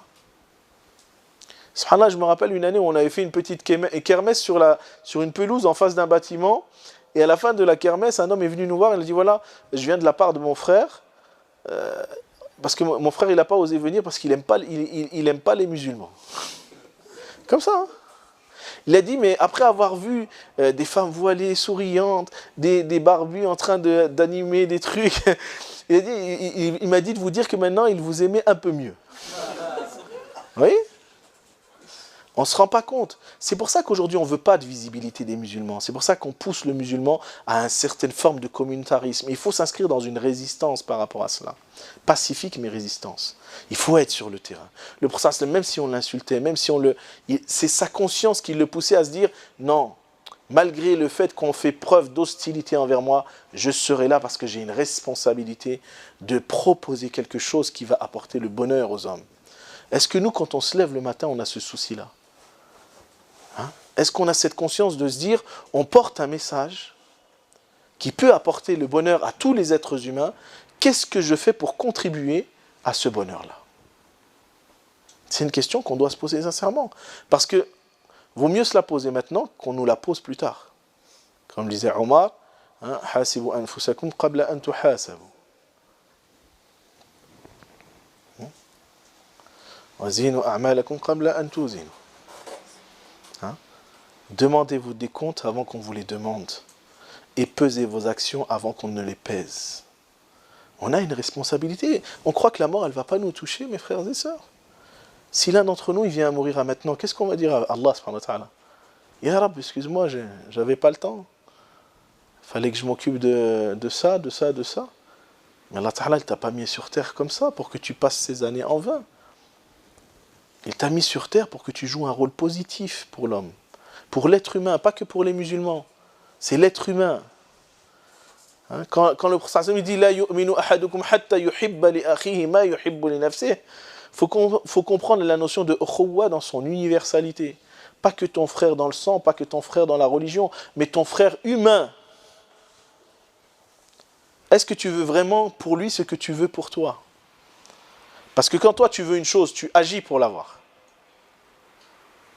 Mais ton frère humain, tu le vois, subhanallah, il est loin d'Allah Azza wa Jal, il se détourne de Dieu. Qu'est-ce que tu fais pour éveiller sa conscience? Mais en vérité, si on n'éveille pas la conscience des autres, c'est que nous-mêmes, déjà, on n'a pas véritablement une conscience éveillée. C'est pour ça, on demande à Allah Azza wa Jal qu'il éveille nos consciences. Qu'il fasse de nous des serviteurs sincères, qui agissent pour sa cause et qui éveillent le cœur des gens à Allah subhanahu wa ta'ala. Nous, on a juste à faire sabab en vérité. Parce qu'après, c'est Allah qui guide. D'ailleurs, il le dit au prophète, alayhi salam, Laysa alayka hudahum, walakin Allah yahdi man yasha. Allah ta'ala lui dit, même le prophète sallallahu alayhi wa sallam lui dit, en vérité, la guidée ne t'appartient pas. C'est Allah qui guide qui veut. Mais par contre, le tadakkur, le fait d'éveiller et de rappeler, c'est un devoir qui est incombé au prophète sallallahu alayhi wa sallam, mais qui incombe à chaque membre de la communauté du prophète sallallahu alayhi wa sallam. Et que ce soit les hommes ou les femmes. Et au temps du prophète sallallahu alayhi wa sallam, les hommes et les femmes, ils avaient cette conscience-là. Regardez Sulaym. C'est une femme. Abu Talha, il vient la demander en mariage. Sauf qu'à ce moment-là, il était quoi? Mouchrik. Qu'est-ce qu'elle lui dit, Sulaym? Elle est veuve. Elle connaît la valeur de Abu Talha. C'est-à-dire que même avant l'islam, c'était quelqu'un qui était connu pour pour être quelqu'un de bien, pour être quelqu'un de respectueux, avec une noblesse de caractère, sauf qu'il n'était pas musulman. Qu'est-ce qu'elle lui dit, Sulaym? Elle dit, je jure par Dieu que ça serait vraiment dommage de refuser ton offre de mariage. Ça serait vraiment une grande perte. Elle dit, mais voilà, tu es mouchrik, je ne peux pas me marier avec toi. Oui. Elle dit donc, elle lui a parlé de l'islam. Et à la fin, elle lui dit, maintenant, si tu veux te marier avec moi, convertis-toi à l'islam et ta conversion sera ma dot.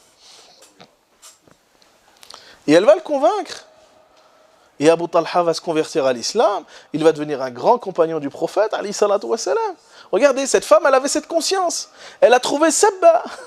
Elle s'est dit, voilà, j'ai une cause d'amener quelqu'un vers Dieu. Il veut se marier avec moi, autant utiliser le truc. Tous les moyens sont bons pour éveiller la conscience des gens. Eh bien, c'est pareil pour nous. Tous les moyens sont bons. Il faut utiliser tous les moyens possibles pour éveiller la conscience des gens. Ça peut être l'humanitaire, ça peut être un plat. Comme on dit, l'assiette de gâteau à l'Aïd, il peut susciter l'éveil de la conscience chez l'autre. Bien sûr. Ça peut être un sourire. Nous, des fois, les musulmans, on est comme ça, on a du mal à sourire aux gens.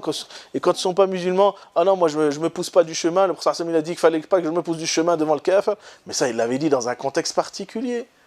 Ah, et moi, le prophète m'a dit, il ne faut pas que je salue le premier. Mais ça, c'était dans un contexte particulier. On n'est pas dans le même contexte. Et puis, qu'est-ce que ça va voir, salam alaikum et bonjour. Tu ne vas pas lui dire salam alaikum, tu vas lui dire bonjour. Vous voyez, et on se met des freins. Mais pourquoi? Parce que nous-mêmes, on n'a pas cet éveil de la conscience. Parce que si on avait vraiment l'éveil de la conscience, on serait dans da'wa jour et nuit. On aurait envie que tout le monde soit sauvé. Et on aurait ce souci qui nous porterait au quotidien. Que ce soit parmi nos proches, que ce soit parmi notre entourage, les gens qui sont autour de nous. Et c'est pour ça que je vous dis qu'en vérité, il faut que chacun de nous se pose la question. Qu'en est-il de ma relation avec Allah subhanahu wa ta'ala? Qu'en est-il de mon souci de l'autre? Parce qu'en vérité, c'est là que réside la conscience. Quand j'ai pris conscience qu'en vérité, je vais mourir, que Dieu va me demander des comptes, et que ma réussite, elle dépend de ce que j'ai fait.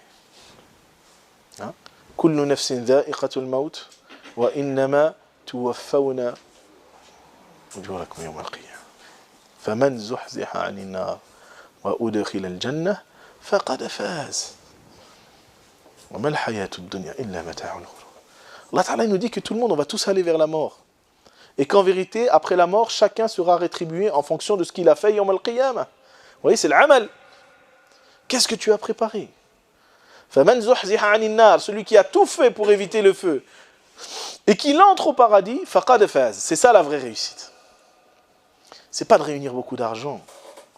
C'est pas d'avoir la célébrité, c'est pas d'avoir du pouvoir, de l'autorité, d'avoir 1 million de followers sur Twitter. Mais la réussite, c'est d'entrer dans le paradis d'Allah Azza wa Jal, d'obtenir sa satisfaction, son amour. Sahaba, ils avaient compris ça.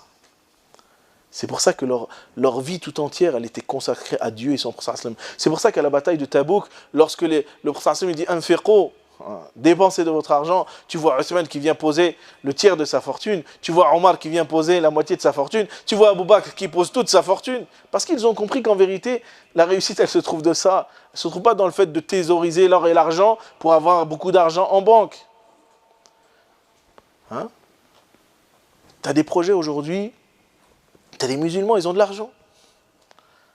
Mais parce que leur conscience n'est pas encore vraiment éveillée, pour des projets des fois, pour une mosquée ou pour une école, tu n'arrives pas à trouver l'argent. Alors que les comptes des musulmans, ils sont pleins des fois.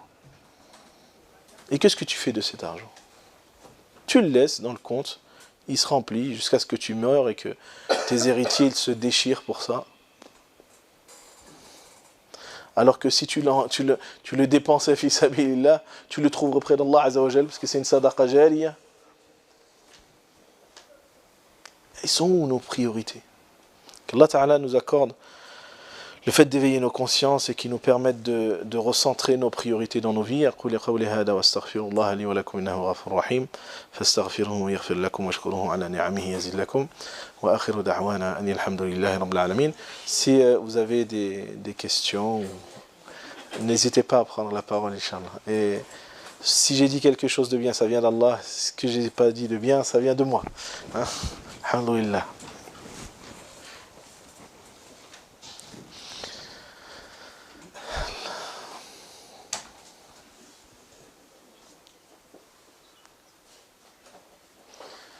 Ça va, c'est clair. C'était clair alors. S'il n'y a pas de questions, c'est que c'était clair. Ou alors c'est que vous n'avez rien compris. C'est soit l'un, soit l'autre. Alhamdulillah. On est encore en train de dormir, c'est ça? Là, alhamdulillah. Alhamdulillah. Alhamdulillah. Là, ma soeur. Quand vous avez parlé de conscience, vous parlez parfois de réflexion et parfois de méditation. La différence entre les deux? La réflexion, c'est quand tu réfléchis. Quand tu médites, c'est un peu pareil. C'est-à-dire que tu vas réfléchir sur certaines choses pour arriver. Réflexion et méditation, c'est des synonymes. Hein. C'est des synonymes. Après, c'est ce qui va amener justement un éveil. C'est en méditant sur la création d'Allah subhanahu wa ta'ala que tu vas prendre conscience de la grandeur d'Allah Azza wa Jal. Par exemple, c'est sur certains signes que Dieu il a voulu que tu vas prendre conscience de certaines vérités. Tu vas lire le Coran, tu vas méditer sur le Coran pour prendre conscience de son contenu et de sa profondeur. Oui, en fait, la méditation, la réflexion, c'est un outil qui va nous amener. Le rappel, c'est un outil qui va nous amener à éveiller la conscience. Après, il y a plein de moyens de rappel. La prière, c'est un rappel. Le jeûne, c'est un rappel. Toute forme d'adoration est un rappel. Allah Ta'ala, il a institué les adorations pour qu'on se souvienne de lui. Et lorsqu'on se souvient de Dieu, on se souvient. Et c'est ce qui va éveiller la conscience à la réalité des choses. Wallahu alam. Je ne sais pas si j'ai pu être clair.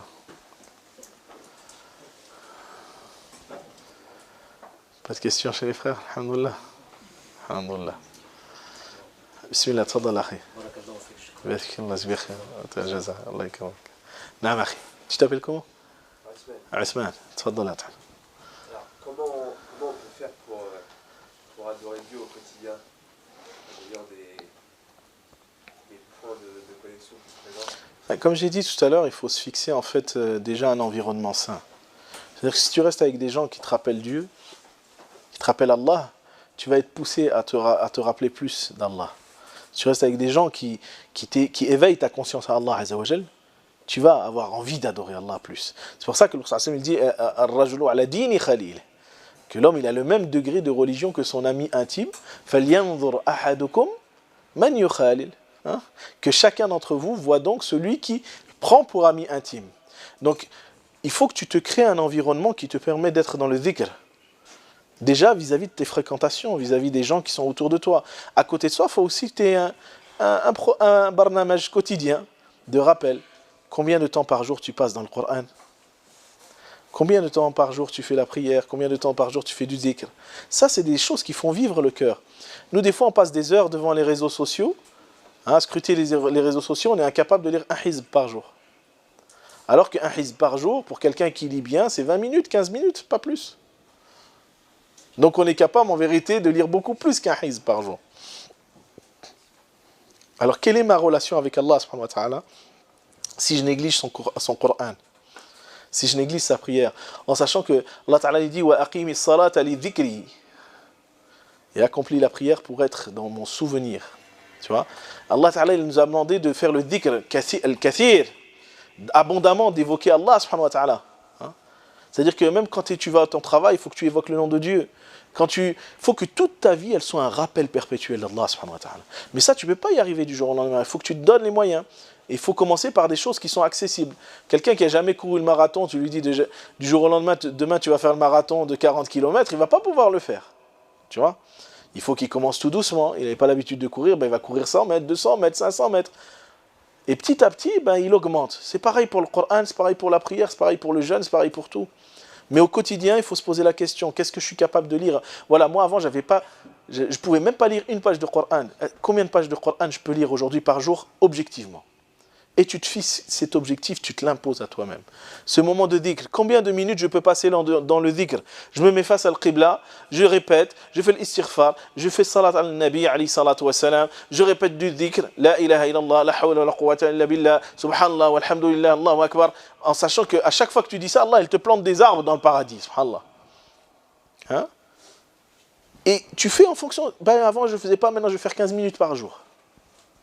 Et tu te l'imposes. Et le Coran, tu te l'imposes. La prière avant, je ne faisais pas, je fais ma prière à l'heure. Je commence par les priorités, par les bases de ma religion. Déjà, ce que mes piliers, je les fais comme il faut. Et quand je vois qu'après, c'est quelque chose qui est devenu facile, j'augmente. Comme quelqu'un qui s'entraîne. Quand il fait du sport, au début, c'est difficile, il n'y arrive pas. Mais à force de s'entraîner, il arrive à faire les choses et il augmente. Et ça, c'est important. Et qu'est-ce qui va faire que tu vas te maintenir à la fois dans un environnement sain et dans le dhikr? C'est aussi as-sidq.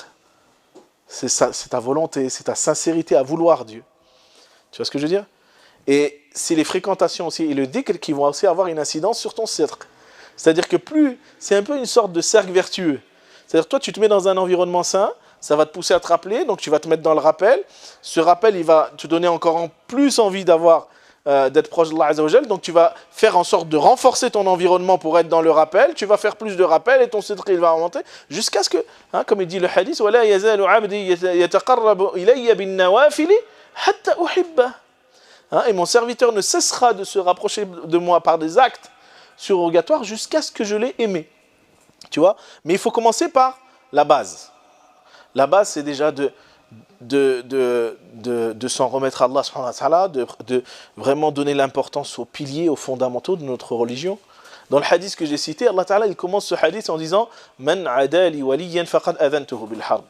Hein, وَمَا تَقَرَّبَ إِلَيَّ عَبْدِي بِشَيْءٍ أَحَبَّ إِلَيَّ مِمَّا افْتَرَضْتُهُ عَلَيْهِ.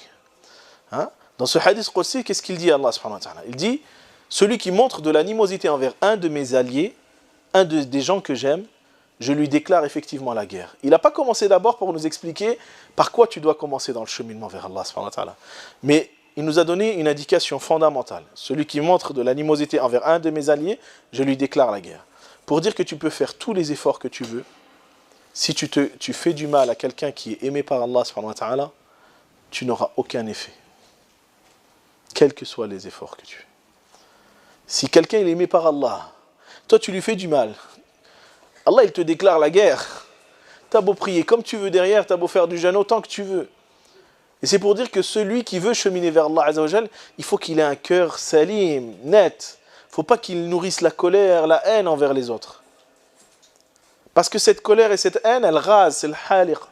Comme il disait le prophète, c'est celle qui rase la foi. Parce que la haine et la foi ne peuvent pas habiter dans le même cœur. Tu veux cheminer vers Allah Azza wa Jal, débarrasse-toi de toute forme de rancœur, de toute forme de colère que tu peux avoir vis-à-vis d'un serviteur d'Allah. Parce que tu ne sais pas c'est qui est aimé par Allah. Toi, tu sais c'est qui?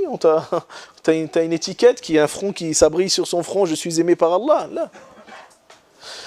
Mais ce qu'on sait, c'est que Allah Ta'ala nous parle de celui qui est un wali. Allah Ta'ala nous dit, Wallahu waliyul mu'minin. Allah, il est l'allié des croyants. Donc toute personne qui s'inscrit dans la foi, fais attention à ton comportement envers lui, que ce soit dans tes propos, que ce soit dans tes agissements. C'est pour ça que le prophète il disait que le véritable musulman, c'est celui dont les autres sont à l'abri de ses mains et de sa langue. Celui qui a compris son islam. Parce qu'après, tu peux faire des prières comme tu veux, tu peux lire le Coran comme tu veux. Tu sens que tu avances pas dans ta foi parce que peut-être tu as fait du mal aux gens. Et que c'est devenu un poids, un fardeau. Imaginez, une fois le prophète, il était devant la Kaaba, il dit à Salman al-Farisi, « Oh Salman, est-ce que tu sais que la sacralité du croyant, elle est plus sacrée que la Kaaba qui est devant toi ?» Ça veut dire que, regarde, est-ce que nous, on s'imagine seulement une seconde aller vers la Kaaba, donner un coup dessus, la casser ou là? Est-ce que ça nous traverse l'esprit? Même pas ça nous traverse l'esprit, parce qu'on sait que c'est quelque chose de sacré, c'est Baytullah. Mais le prophète il nous apprend que ton frère, ta sœur, ils sont plus importants que la Kaaba aux yeux d'Allah. C'est pour ça qu'Allah Ta'ala dit Man ada li waliyan faqad adhantuhu bil harb. Celui qui montre de l'animosité envers quelqu'un que j'ai aimé, je lui déclare la guerre. Parce que celui que Allah il a aimé, il est plus important que la Kaaba. Et c'est pour ça que son sang, ses biens, sa personne, son honneur, ils sont sacrés auprès d'Allah Azza wa Jal. Tu n'as pas le droit de le toucher, tu n'as pas le droit de parler sur lui, tu n'as pas le droit de calomnier sur lui, de le médire, de l'avilir, de te moquer de lui, de lui faire du mal, de prendre ses biens, de le frapper. Et des fois, nous, c'est ce qui nous empêche de nous rapprocher d'Allah Azza wa Jal. Hein? Et après, Allah Ta'ala nous dit, mon serviteur ne cessera de se rapprocher et de me faire plaisir tant il accomplit les actes obligatoires que je lui ai prescrits. Hein, pour qu'on connaisse les priorités. Aujourd'hui, tu as des gens, ils laissent pousser une barbe comme ça, ils se mettent en cam, mais ils sont toujours en train de parler sur leurs frères. Ils sont en train de casser du sucre sur leurs frères. Ils disent carrément qu'Allah te brise le dos. Subhanallah. Ah oui, il est musulman. Comment tu peux faire une dua à Allah qu'Allah te brise le dos? Subhanallah. Le prophète, il n'a même pas dit. Quand Quraysh, ils ont tué Hamza, ils ont tué 70 compagnons.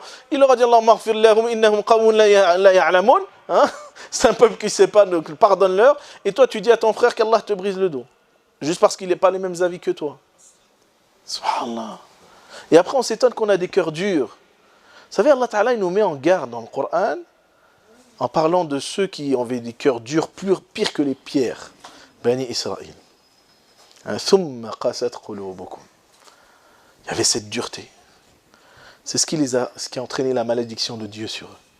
Et si Allah subhanahu wa ta'ala, il évoque cette dureté, si Allah ta'ala nous met en exemple ces récits de Moussa alayhi salam, c'est pas juste pour qu'on les lise, mais c'est pour qu'on ne reproduise pas la même chose en tant que musulman. Hein? Qu'est-ce qu'ils faisaient Bani Israël? Ils étaient toujours en train de discuter, le prophète. Quand Allah Ta'ala, le Moussa leur dit égorger une vache. Inna Allah ya'murukum an tadhbahu baqaratan. N'importe quelle vache. Parce que c'est ça que ça veut dire en arabe. Baqaratan, c'est indéfini. C'est nakira. Ils auraient pu égorger n'importe quelle vache, ça aurait marché. Qu'est-ce qu'ils disent? Déjà, ils lui disent est-ce que tu te moques de nous? C'est comme si un prophète, il allait se moquer des gens. Déjà, regardez sous al-akhlaq. Et après, il commence à faire le jidal avec lui. Oui, mais demande à ton Seigneur, c'est pas le leur, hein, c'est que le sien. Hein?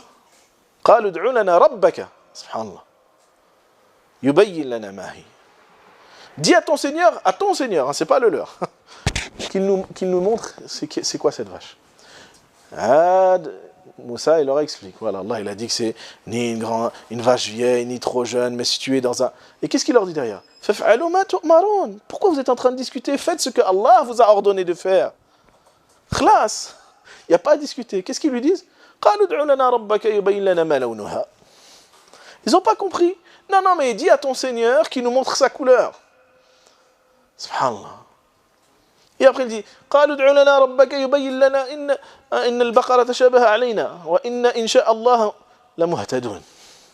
ils ont cherché la petite bête. Pourquoi? Parce qu'en vérité ils voulaient être. Et aujourd'hui on trouve des musulmans qui font les mêmes choses. Ouais, mais c'est quoi le dalil? C'est quoi ton dalil? C'est quoi ça? Et c'est quel shirk qui a dit ça? Et les gens ils discutent comme ça avec les imams, ils discutent avec les gens de science, comme si eux-mêmes ils avaient le potentiel de pouvoir juger les choses. Des fois, tu as des gens qui font le jidel avec toi, subhanallah, tu lui dis récite le Fatiha, il la récite même pas comme il faut. Et il fait le jidel. Oh, ça c'est bid'a, ça c'est dal, ça c'est comme ça c'est comme ça. Subhanallah. Est-ce qu'un mécanicien, demain, tu vas lui dire de te faire une intervention chirurgicale à cœur ouvert? Non. Tu vas t'adresser à un chirurgien. Mais aujourd'hui, nous, on a une génération de musulmans qui se prennent tous pour des chirurgiens alors que c'est des mécaniciens. Ils sont là tous avec leur lot de fatwa. Oui, j'ai vu que tel cheikh a dit que... Subhanallah. Mais est-ce que tu connais déjà ta religion? Est-ce que tu connais le shar'? Est-ce que tu connais ahkam al-shar'iyya? Est-ce que tu connais subhanallah maqasid al-shari'a? Tu viens parler avec moi. Et quand tu lui dis ça, il dit oui, mais ça c'est ilm al-kalam, ça. De quoi tu parles? Déjà, définis-moi c'est quoi ilm al-kalam. Il ne sait même pas, c'est juste il a entendu dans quelqu'un le dire. Hein, c'est un argument pour décrédibiliser ceux qui argumentent contre eux. Les récits qu'il y a dans le Coran, c'est pas pour rien. C'est pour éveiller nos consciences. Si Allah Ta'ala il répète plusieurs fois Qissatu Moussa ma'a Bani Israël, c'est pas pour rien. C'est pour qu'on ne prenne pas les mêmes voies. Malheureusement, aujourd'hui, on voit des musulmans qui prennent les mêmes voies. Ils sont sans cesse en train de discuter. Ce n'est pas les prophètes, mais c'est les savants, qui sont les héritiers des prophètes. Ah, mais ce savant, il est égaré. Il n'a pas compris. Mais qui, toi, pour dire que ce savant, il est égaré ou pas? Est-ce que tu as le même degré de science que lui pour dire qu'il est égaré ou pas? Parce qu'il ne t'appartient pas de juger si tu n'as pas les connaissances pour le faire. Donc ça veut dire qu'il faut que tu maîtrises la langue arabe, il faut que tu connaisses le Coran par cœur, il faut que tu connaisses, tu aies une maîtrise dans la science du hadith, dans l'ahkam al-shar'iyya, dans le fiqh, après tu peux donner ton avis. Nous aujourd'hui il y a des gens, si tu lui dis juste récite-moi déjà le Fatiha, il la récite de travers, il ne sait même pas ce qu'elle veut dire, et il est là à juger des savants et à juger des gens de science sur leurs compétences ou pas. Mais qui on est? Alors quand tu lui dis parle-moi l'arabe, il te dit je ne comprends pas l'arabe. Déjà quelqu'un qui ne comprend pas l'arabe, il ne peut même pas parler de hukm shar'i. Parce que la base déjà c'est, quand tu vois sur Usul Fiqh, la base c'est la maîtrise de la langue arabe. C'est l'outil linguistique. Quelqu'un qui ne connaît pas l'arabe, il ne parle pas de fiqh. Ou alors il dit tel savant a dit. Mais il ne dit pas je pense que c'est haram, je pense que c'est halal. Parce qu'il n'a pas les moyens de pouvoir dire que c'est halal ou haram, tout simplement.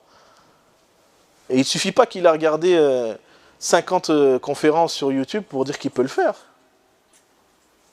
C'est important. Et si moi je veux cheminer vers Allah subhanahu wa ta'ala, et si je veux évoluer, déjà il faut que j'enlève tout ça de ma tête. Il faut que je me concentre sur moi-même, sur mon état. Au lieu de dire qu'est-ce que fait l'autre, qu'est-ce que moi je fais si je viens à mourir maintenant. Si Allah ta'ala il me prend mon âme maintenant, dans quel état je vais rencontrer mon Seigneur? Et c'est ça la véritable question qui incombe à chacun. Plutôt que de perdre du temps dans des débats stériles. Même tu vois quelqu'un qui fait quelque chose de mal, tu le conseilles de la bonne façon, mais tu n'es pas là à en faire un objet d'obsession. Et les gens sont obsédés par les autres, et ils pensent très peu à eux-mêmes. Comme si eux, ils n'avaient pas à changer quelque chose en eux. Mais le véritable croyant, c'est celui qui, justement, il est concentré sur lui. Parce qu'Allah Ta'ala nous dit « Ya ayyuhalladhina amanu alaykum anfusakum. La yadurrukum man dalla. Idha ihtadaytum.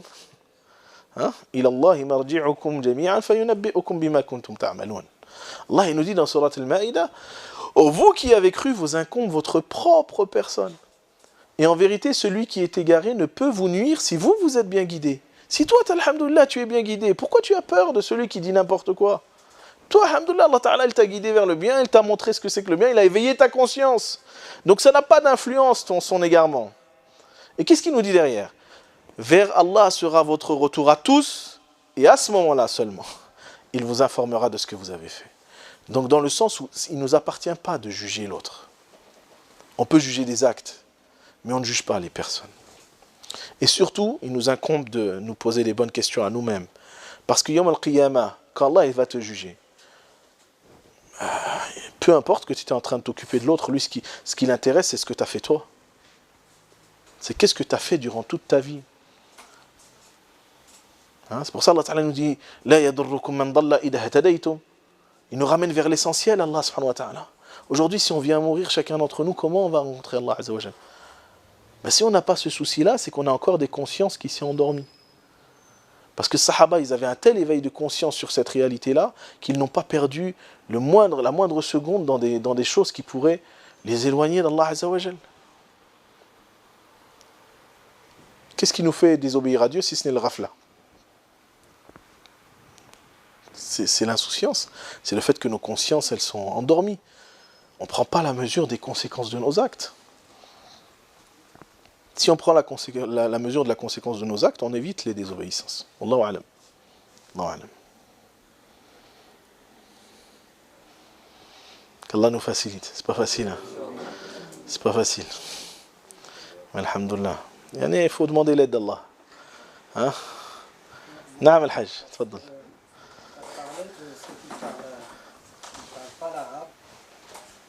Il y a des savants, comme au Maroc, ils sont berbères, connaissent la traduction du Coran, etc. Et puis, de toute manière, dans le monde entier, la majorité, ce n'est pas des Arabes, des musulmans. Et il y a des grands savants, mais ils traduisent dans leur langue. Ils ne traduisent pas en arabe. Non, après, s'exprimer dans une langue étrangère, ça ne veut pas dire qu'ils ne maîtrisent pas l'arabe. Peut-être qu'il parle en berbère parce qu'il s'adresse à un peuple berbère. Tout comme en Inde, les ulama qui yatakallamouna bil-urdiyya, en ourdou. Mais ça ne veut pas dire qu'ils n'ont pas étudié l'arabe, qu'ils n'ont pas étudié le Coran, etc.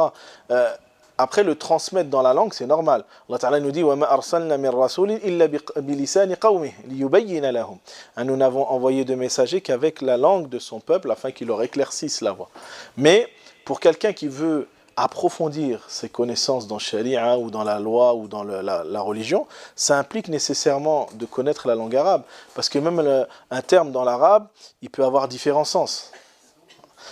Et donc forcément, si tu ne connais pas la nuance entre ce qui est khas, ce qui est am, ce qui est qat'i, ce qui est dhanni, donc c'est ce qui fait qu'aujourd'hui on a des gens, par exemple, qui justifient le meurtre d'innocents par Allah Ta'ala. Et oui, mais Allah il dit dans le Coran وَاقْتُلُوهُمْ حَيْثُ ثَقِفْتُمُوهُمْ. Tu vas leur dire quoi? Si derrière tu lui dis mais attends, mais est-ce que tu as étudié ulum al-Qur'an, asbab al-nuzul, est-ce que ce verset il est am ou est-ce qu'il est khas, s'il n'y a pas une maîtrise de ces domaines-là, c'est ce qui fait qu'aujourd'hui il y a des gens qui tuent des gens, des innocents, en prétextant que c'est l'islam qui leur dit de le faire. Mais s'ils avaient compris que ce verset il a été révélé dans un champ de bataille, dans une guerre qui opposait les musulmans à d'autres et qui s'applique que dans l'affrontement lors d'un champ de bataille, ils ont bien compris qu'on ne tue pas des gens à l'extérieur. Ils auraient bien compris ça. Mais c'est le fait qu'on qu'on n'appréhende pas l'ulum de manière générale, et surtout la notion de hukm shar'i, il y a cette notion de l'ura, l'arabiya, qui est fondamentale. Ça, je conseille, s'il y a des personnes qui veulent vraiment étudier le fiqh, ou bien même le Coran, ou bien le hadith, il faut qu'il y ait la langue arabe. On ne peut pas le faire sans ça. On nous a enlevé l'arabe. Mais c'est pas pour rien qu'on l'a enlevé. C'est pour ça qu'aujourd'hui il faut redonner. 500 C'est pour ça que je dis aujourd'hui, il faut vraiment donner l'importance à l'oral arabiya. Parce que des grands savants, même à l'époque des Berbères, que ce soit le Maroc, l'Algérie, la Tunisie, c'était des gens qui avaient une maîtrise parfaite de la langue arabe. Quand tu vois Qadi Iyad, qui a des origines berbères, et qui avait une maîtrise, mashallah, de la langue qui était exceptionnelle.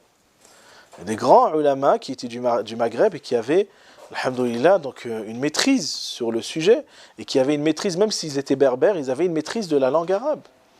Parce qu'ils voulaient apprendre et comprendre leur religion.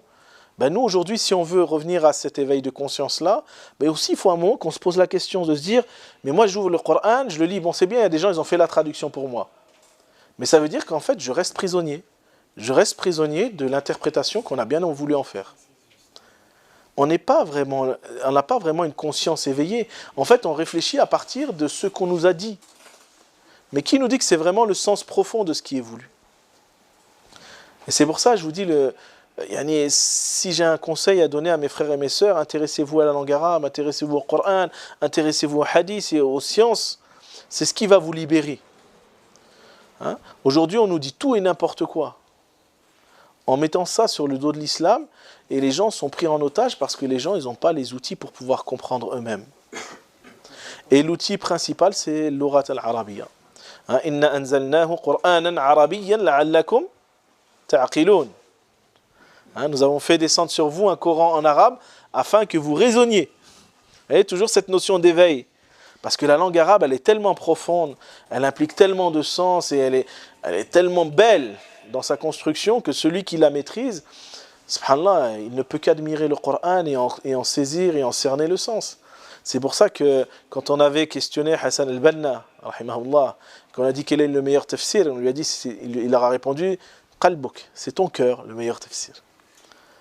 Parce que plus le cœur il a une connaissance, lahum qulubun la yafqahuna biha.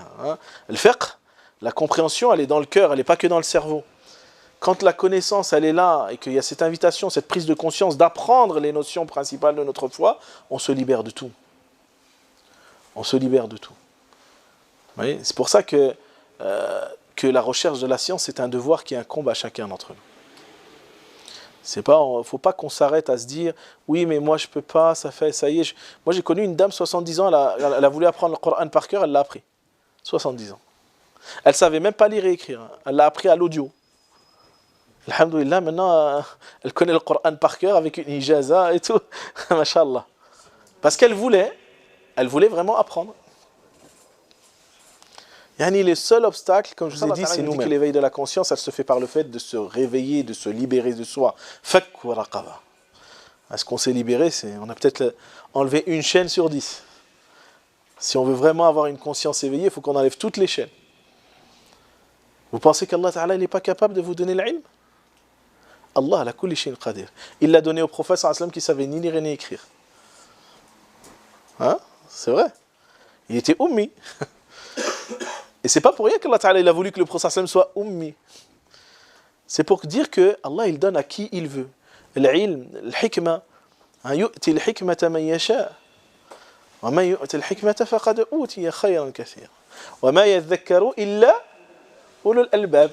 Encore, il n'y a que ceux qui ont la conscience éveillés qui sont capables de comprendre que les dons de Dieu, ils sont infinis, qu'il est capable de te donner la compréhension de la religion, qu'il est capable de te faire apprendre des choses. Subhanallah, vous savez, moi quand j'ai voulu apprendre l'arabe, j'ai fait Salat al-Hajj. J'avais à l'époque 18 ans, 19 ans. Et je ne connaissais pas un mot d'arabe. J'étais un francophone 100%. Il n'y avait pas un mot d'arabe. Et subhanallah, j'ai fait Salat al-Hajj. On m'a dit, fais Salat al-Hajj, tu vas apprendre l'arabe. Je fais, moi je vais faire Salat al-Hajj. J'ai demandé à Allah, j'ai levé la nuit avant le Fajr, j'ai demandé à Allah Azzawajal qui me donne l'arabe, qui me donne le Coran, qui me donne la science. Subhanallah, l'arabe, je l'ai appris en 2 mois. Alors que je ne connaissais rien. 2 mois. Et c'est pas pour me vanter, parce que de toute façon, c'est Allah qui me l'a donné. Moi, j'ai aucun mérite là-dedans. C'est Allah Ta'ala qui m'a facilité. Alors que je ne connaissais rien de l'arabe. Mais par contre, je passais mes journées dessus. C'était pas 2 mois, genre je passais 10 minutes et... Non, c'était 2 mois. Quand je lisais le Coran, je passais des heures à lire une page. Quand je ne savais pas lire. Et petit à petit, c'est venu. J'assistais à des doros, je ne comprenais rien. C'est que en arabe. Mais je m'efforçais à rester. Je dis, c'est comme ça que l'arabe il va rentrer. Alhamdulillah, jusqu'à Allah Ta'ala, il m'a ouvert la porte. Allah Ta'ala, il a vu qu'il a dû, avec Abd Daif, ce serviteur, ce faible serviteur, il fait des efforts quand même, je vais lui donner. Hein? Alhamdulillah, Allah Ta'ala, il m'a donné. Yani, pour vous dire, mes frères et sœurs, yani, si on veut vraiment, Allah, il nous donne. On n'a pas d'excuses. Faut qu'on arrête de trouver toujours des excuses. Oui, mais j'ai mes enfants, oui, mais j'ai ça, oui, je dois faire ça. Après, c'est pareil, nos sœurs. Yani, il faut qu'on encourage nos sœurs même à apprendre. Et ça, les hommes, il faut qu'ils encouragent leurs femmes à apprendre, leurs filles à apprendre, leurs sœurs à apprendre. Nous, on veut que nos femmes, elles passent des heures dans la cuisine, mais on veut qu'elles connaissent le Coran par cœur. Ben, mange un peu moins bien et laisse ce temps à ta femme qu'elle apprend le Coran. Hein? Ben oui. Les épouses du prophète, vous croyez qu'elles passaient des heures dans la cuisine? Asma bintou Abi Bakr, son mari Zubayr ibn Awam, il est dans la maison, il rentre, il la voit en train de prier. Il sort, il passe sa journée au travail, il rentre le soir, il la voit, elle est encore en prière. Il lui a pas dit pourquoi t'as pas fait le ménage, pourquoi t'as pas fait l'Aïcha, pourquoi j'ai pas de msamman ou le harira. Hein? Non, parce qu'il savait que sa femme, pour garder sa conscience éveillée, fallait des priorités. Bah ouais, tu manges. Pour ça, il mangeait essentiellement du pain et de l'orge, du pain d'orge et des dattes. Hein, il se passait des fois 2 mois de suite sans que le feu s'allume chez le prophète. C'est Aïcha qui dit ça quand même. C'était la réalité des croyants. C'était pas des gens qui donnaient beaucoup d'importance dans ces choses-là. Nous aujourd'hui, si tu manges la même chose le matin et le soir, déjà t'es pas content de ta femme. Et après, on veut que nos femmes soient des super pieuses, des femmes qui font beaucoup de choses, mais alors qu'on leur offre même pas la possibilité de l'être. Parce que ta femme, il faut qu'elle soit une super cuisinière, il faut qu'elle soit super nanny, hein, que ses enfants ils sont droits, il faut qu'elle soit la meilleure des femmes, il faut qu'elle soit ça, il faut qu'elle soit ça, et puis maintenant on me dit même il faut qu'elle aille travailler. Et comment vous voulez que cette femme elle puisse s'épanouir dans sa foi, qu'elle puisse avoir une conscience éveillée? Alors que c'est nécessaire, parce que cette femme c'est elle qui va vous éduquer vos enfants. Donc plus elle aura une conscience éveillée, mieux c'est.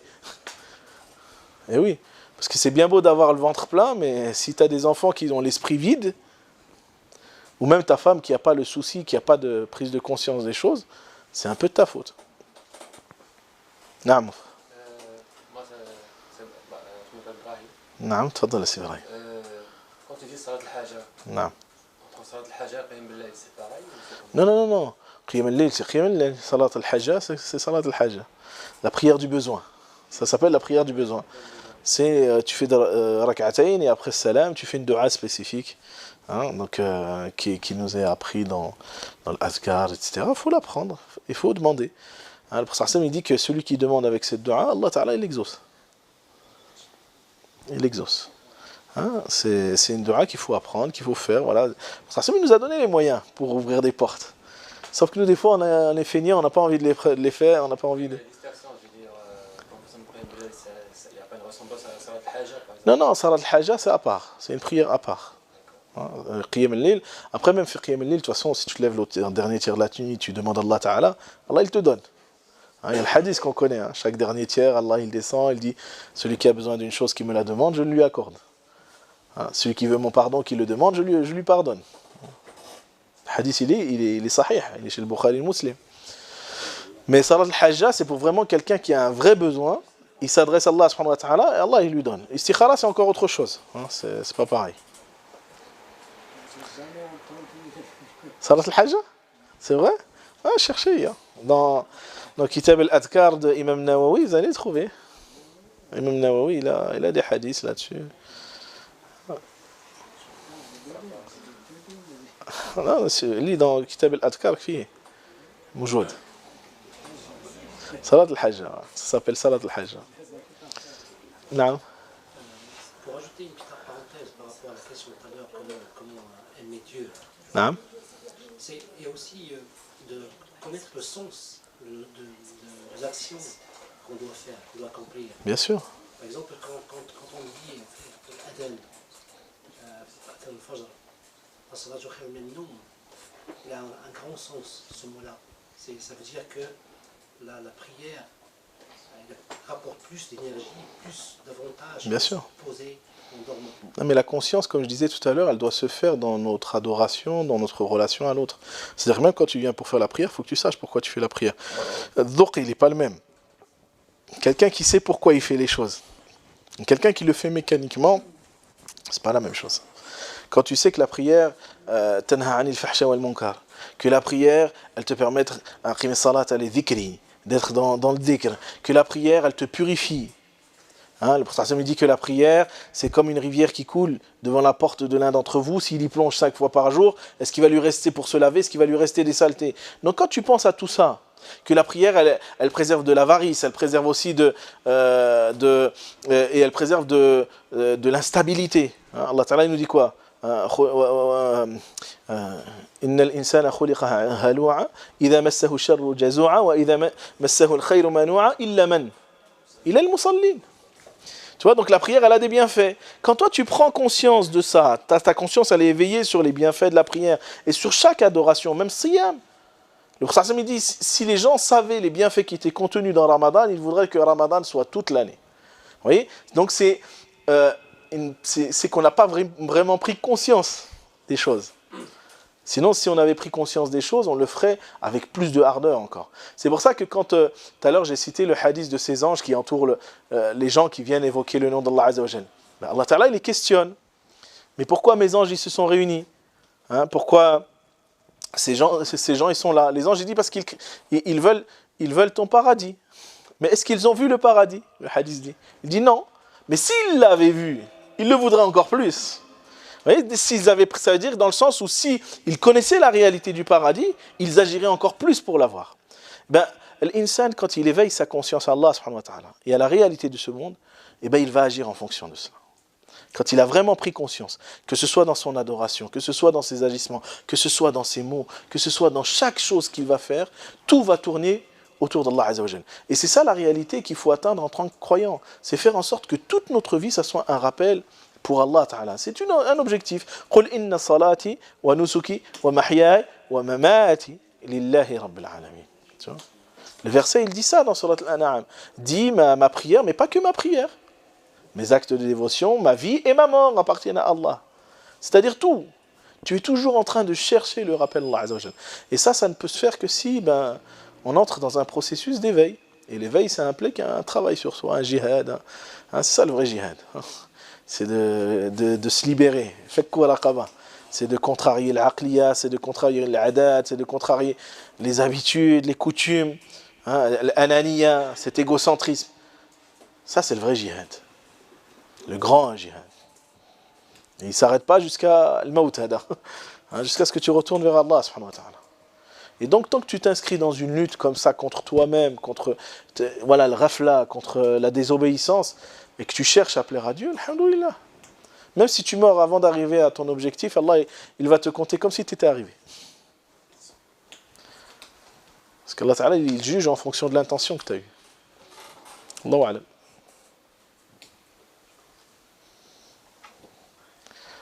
C'est bon, Hakim, ça s'arrête. Une dernière. Bismillah, Elias. Une question par rapport à l'humilité.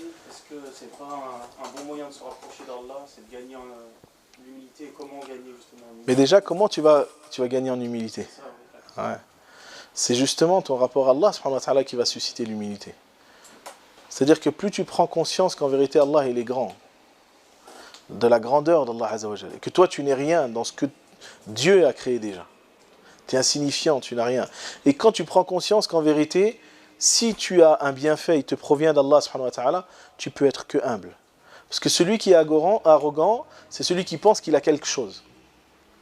C'est quelqu'un qui pense qu'il a soit plus d'argent, plus d'intelligence, ou plus de... Et il oublie que ces choses-là, elles viennent d'Allah subhanahu wa ta'ala. Quelqu'un, même s'il est riche, mais il sait que sa richesse, elle lui provient d'Allah subhanahu wa ta'ala. Est-ce qu'il va se vanter de sa richesse? Non. Au contraire, il va faire preuve de gratitude envers son bienfaiteur, qui est Allah, qui lui a accordé la richesse.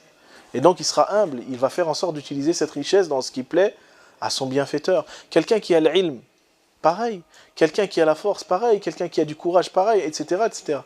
Et c'est ça qui va provoquer l'humilité. C'est vraiment...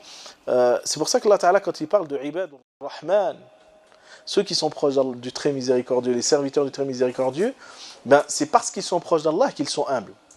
الذين يمشون على الأرض هونا وإذا خاطبهم الجاهلون قالوا سلاما.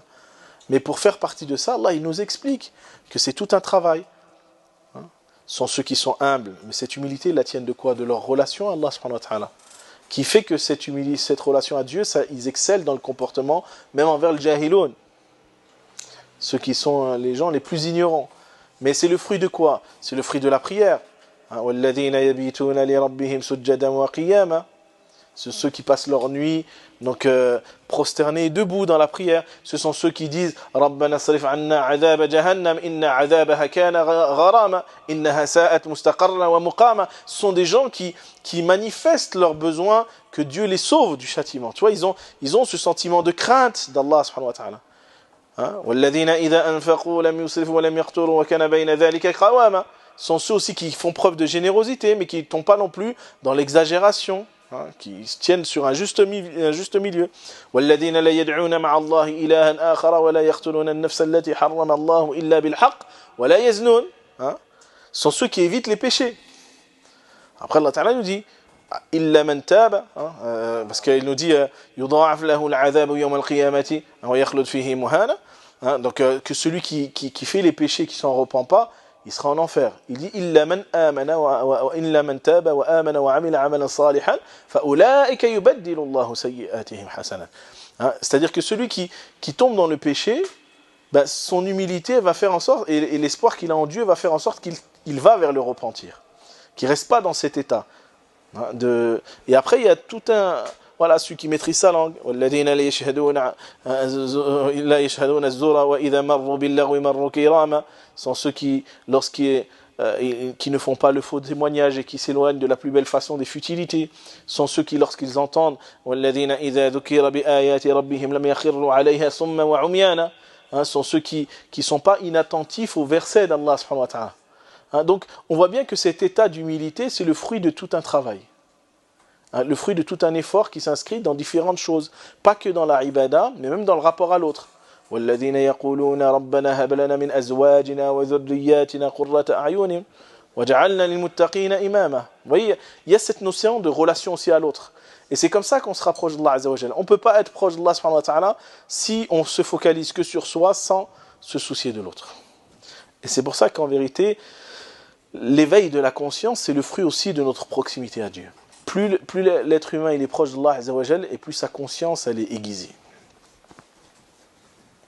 C'est pas moi qui le dis, c'est le prophète qui le dit, c'est les sahaba qui l'ont dit, c'est toutes les générations de grands savants qui l'ont dit. Donc nous, si on veut être dans ce même état d'éveil qu'ont été les premières générations de musulmans, il faut qu'on emprunte les mêmes voies. Même si c'est des voies qui ne sont pas faciles. Mais qui a dit que ça allait être facile de toute façon? Allah Ta'ala, c'est ce qu'il dit, Qtiham al-aqaba, justement, c'est de foncer vers les sommets, de surmonter les obstacles. C'est pas quelque chose qui est simple. Allahu alam. C'est bon? On s'arrête là, Inch'Allah. Donc là, on fait comme pour votre écoute et votre patience. Que Allah Ta'ala vous récompense pour votre présence. سبحانك اللهم وبحمدك اشهد ان لا اله الا انت نستغفرك ونتوب اليك سبحان ربك رب العزه عما يصفون وسلام على المرسلين والحمد لله رب العالمين. نفسي بنور من فؤادي حينما رددت يا رب العباد وانتشت روحي وصار الدمع يجري يا إلهي خذ بقلبي للرشاد